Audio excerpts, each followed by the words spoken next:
Here we are working on the first task at hand on the Milano this winter. Getting the car to take a standard thermostat. The modification that I'm trying to do right now, I've read about for years, and I've sort of him-hawed about maybe doing it and maybe not doing it. Right now I have this thermostat and it hasn't failed, but it is a little bit, it doesn't seal on the housing properly, so it does let cold water through in the engine. So it just takes a lot longer to warm up than it should. So I thought, you know what? It's a great time to do this modification, get this done. I'm sick of having to buy a $100 thermostat for this car when a $6 thermostat will work just as good. So we have the water manifold off of the Alfa. As we can see, the car's all taken apart. We have the water manifold off, and we have a spare housing that I can play with without having to worry about ruining it. So the stack up is a little bit more complex than a lot of vehicles. Lots of moving parts going on in here.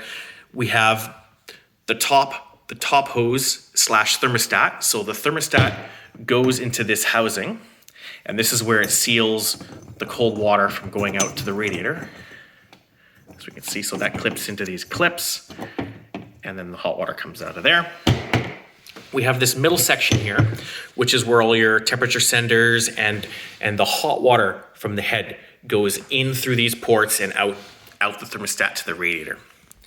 Then on the bottom of this, we have what I would call the cold side. So the return from the radiator comes in through this large hose here, and then the inlet to the water pump is here. So when the thermostat's open, it comes out through the top and in through the bottom. But when it's cold, there's a bypass in here. And you can see on the thermostat, it's a twin poppet thermostat. We have one poppet there and we have one poppet in the bottom. So as this opens and raises up in order to let hot water out, it also closes this poppet against the bypass in the bottom of this housing. So you can see the bypass in here. So that's the hot kind of side, and then this is the bypass to the cold side. So when the engine's cold, this is somewhat open, and so hot water can get circulated back to the water pump. So we have, again, this housing that I don't really care about too much, and we have a thermostat that I've chosen. I'll hold this up so everybody can kind of get the part number.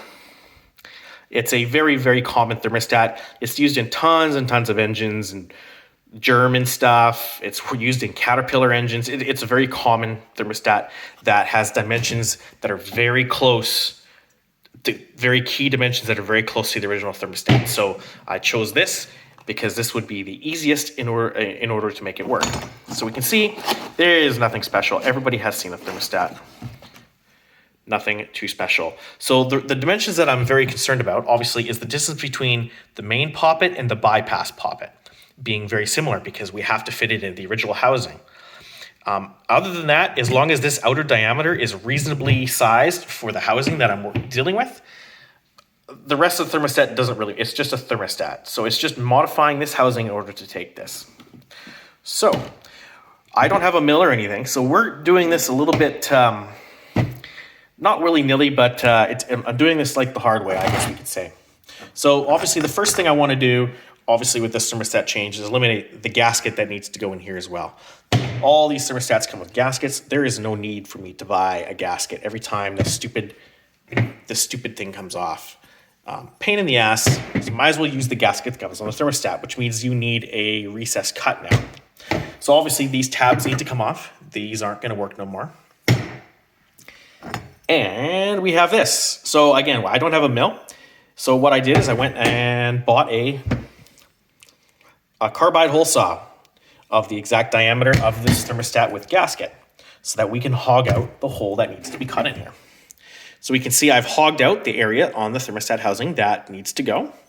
And then I took in a smaller hole saw and just kind of zipped around the junk that hole saw didn't take. So we can see now, just like that thermostat housing, that thermostat fits in there beautifully. So a little bit of sanding work and she will be beautiful. It's a nice rubber gasket, so it doesn't need to be perfectly machined, but I'm going to spend some time sanding it and everything. So this obviously goes on top of this stack, and we can see that the bypass is going to work as well. So now the task at hand is once this again, this is my test one. Once this is all done, the height of this stack up needs to make it so that when this thermostat is closed, there is enough room for this bypass, so that the bypass is open. And so I measured the factory stuff, and it was between 5.5 and 6 millimeters of height off of this seat here. So I need to basically size everything so that this is 5.5, or maybe let's just call it 6 millimeters off of that seat. So I've put everything together real quickly, and I'm very, very close. So I just need to do a little bit of fiddling, and I know that there is a gasket on here, so this adds another millimeter. So that does help me. I think I'm about 4 millimeters right now. So I just need to get this a little bit more into this housing, take maybe about another millimeter into this thermostat housing, and I should have this good to go.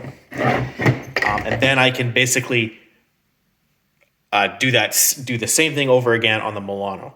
Like again, this is just test stuff I've had forever. And you know, it worked, it seems to work out okay. I can probably use this on the GT-V6 later on.